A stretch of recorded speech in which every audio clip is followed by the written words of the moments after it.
Y para hablar sobre este caso nos acompaña el gobernador de Oruro que llegó a la ciudad de La Paz, don Víctor Hugo Vázquez. Gracias por estar con nosotros, gobernador. ¿Cuáles son las medidas que está asumiendo la gobernación ante este hecho? Buenos días. Muy buenos días a ti, por tu intermedio, a todas mis hermanas y hermanos que nos siguen las noticias por esta prestigiosa emisora. Efectivamente, el día de ayer, más o menos a las 8:30, 9, nos hemos trasladado para hacer un sobrevuelo por las inmediaciones del lago Popó. Sorprendidos porque el lago Popó se ha reducido en un pequeño charco. Esta es una foto del día... Permítame, por favor, gobernador. Del día de hace 2 días atrás, una imagen satelital. Es la poca agua que existe. ¿Cuál era el lago Popó? Era todo esto. Todo esto. Y esto, aquí, esta mancha que vemos es sal. A mí me hace recuerdo de mi infancia. Más o menos yo he nacido en este sector. Vivo en este sector. Y aquí había mucha sal en los años 80. No me hace recuerdo de esto. Sin embargo, más allá de lo que pueda haber o no, el tema es que se está trabajando en acciones concretas. Y el primer trabajo que estamos haciendo es elaborar un informe técnico para poder solicitar a la Asamblea Legislativa Departamental para que se declare zona de desastre natural. Ese es el primer objetivo.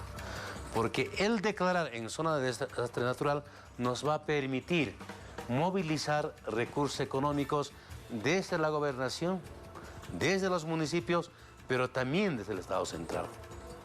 Y en ese sentido, el día de ayer, después de mi retorno del sobrevuelo del lago Popó, nos hemos reunido con las familias afectadas. Debo recordar a la población que no todos los que vivimos en las orillas del lago Popó nos dedicamos a la pesca. Una parte no nos dedicamos a la pesca, como el caso mío, ¿no? Tenemos otras actividades. Otra parte se dedica a la pesca, pero no es su actividad exclusiva, sino tiene actividades agrícolas, ganaderas, entre otras.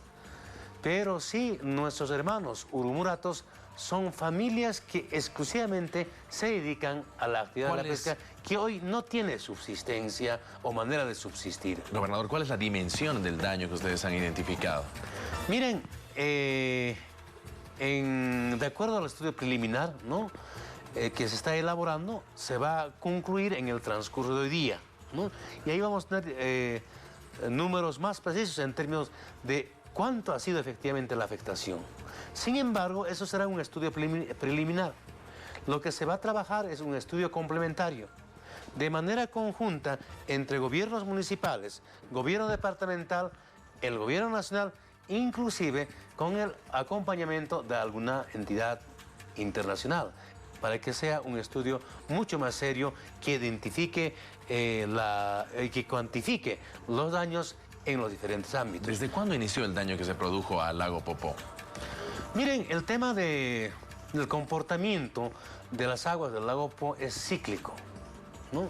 Hay años que llena, hay años que seca, pero lamentablemente a esto hay que acompañar de que parte de los efectos que hoy estamos sufriendo tiene que ver también con el calentamiento global, que parte de la contaminación de los países industrializados que hoy los pobres pagamos, y un claro ejemplo es de aquello que habitamos. ¿Qué pasa con la explotación minera, que se haya vertido justamente aquello hacia el lago Popó? ¿Ha también de alguna manera dificultado las causas de los ríos que alimentan el lago?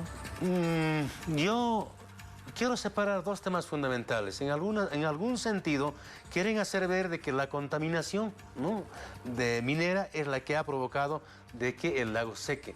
No es tan cierto, pero sí debo aceptar que la contaminación precisamente en el lago Popó es producto de la explotación minera. Ustedes conocen que en el pasado Oruro ha sido un departamento minero por excelencia. Inclusive ha sido el sostén de la economía nacional. Entonces, efectivamente ha habido la contaminación, hay contaminación, aunque la gobernación ha empezado a asumir cosas prácticas para poder parar primero la contaminación. Y como una de esas actividades, por ejemplo, estamos hoy en día en plena construcción de una planta de tratamiento de aguas ácidas. ¿Por qué en su momento no se tomaron medidas para evitar llegar a esta situación, gobernador? Miren, yo creo que ha habido algún descuido. Sin embargo, en este momento, de acuerdo a lo que hemos acordado con la población afectada, no estamos en la tarea de buscar culpables ni pretextos. En este momento, nuestras actividades están apuntando a cómo resolver este problema y diseñar estrategias que nos permitan resolver tanto a corto, a mediano y a largo plazo. Y por sobre todas las cosas, en este momento lo que nos interesa es la vida. Entonces, estamos diseñando un mecanismo de ayuda humanitaria, porque efectivamente existen familias que si no hay pesca no pueden subsistir y para ellos tenemos que garantizarlos alimentación. Y los otros tramos, las otras estrategias a mediano y a largo plazo se irán construyendo, ¿no?, en base a la que se ha construido en gran parte. Por ejemplo, la gobernación ha invertido cerca de 100 millones de bolivianos en varias actividades que tienen que ver precisamente con el tema de la cuenca. Gobernador, pero en algún momento se tendrá que verificar precisamente los culpables, quienes no hicieron algo, porque se trata del segundo lago más grande del país, además de que en su momento fue un atractivo turístico y continuaba siendo. A ver, hay un tema, yo quiero dar el siguiente ejemplo. Cuando hay un accidente, ¿no ven? Lo primero que hay que hacer es al herido llevar al hospital para su curación.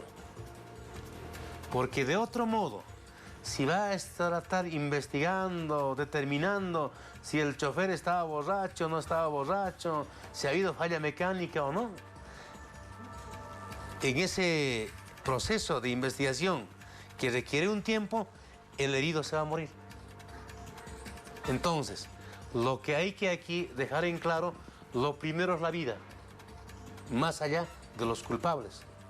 En ese sentido, lo que hay que hacer, o lo que hay que trabajar en este momento es en cómo garantizas la ayuda humanitaria.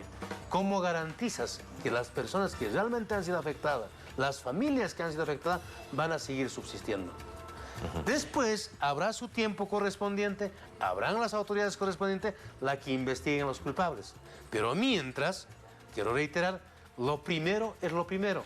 Y lo primero, para mí, es la vida. Y en eso vamos a trabajar. Estas comunidades que se encuentran en el lugar a las que ustedes van a ayudar, en la comunidad Tuntuabi, por ejemplo, veíamos de que la gente está pidiendo ayuda, tendrán que emigrar del lugar. ¿Qué va a pasar con ellos?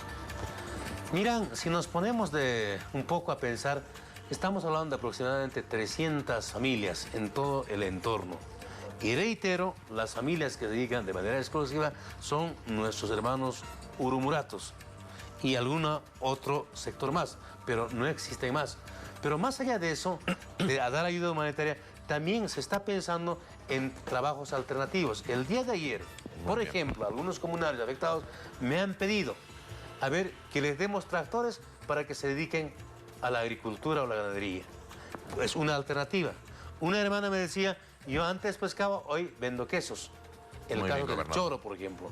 O en su caso, el tema de los criaderos de peces, porque hay que buscar mecanismos de cómo te vas a ir adaptando.